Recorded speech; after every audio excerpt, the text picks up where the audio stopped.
Onorevole Tremosa i Balcells, prego, 2 minuti, per il gruppo ALDE. Moltes gràcies, senyor president.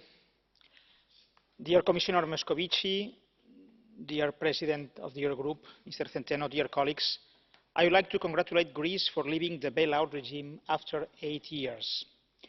We all know that the reform process has been painful for many Greek citizens, but it is very good news that Greece can stand on its feet. I would like to ask the Commission and the Greek government to continue the implementation of the approved legislation.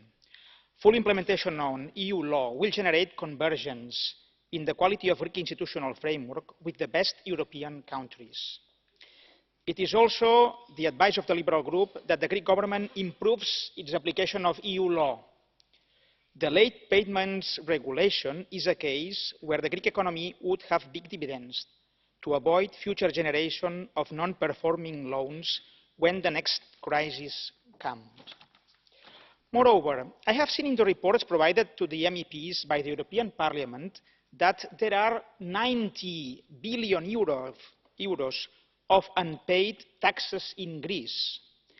So, Mr. Centeno, which measures are in place in order to recover this astounding figure?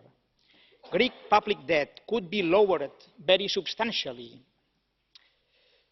It would also be good to understand how revenues from income tax have been lower in 2017 than in 2016, even though the economy of the country is growing.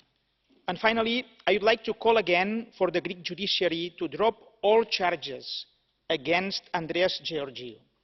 He did well his job when he made public the real figures of Greece's public debt and deficit 10 years ago. I hope that the path of reforms is continued and Greece will continue to grow in the coming years. Moltes gràcies. Grazie. Onorevole Lambert, 2 minuti e 30 per lei a nome dei Verdi. Merci, Monsieur le Président. 8 ans. Cela fait 8 ans que la Grèce a été placée sous assistance financière par l'Union européenne. Officiellement, le pays sort aujourd'hui du plan d'assistance. La croissance est de retour, le tourisme reprend, la balance commerciale est en équilibre, tout va bien.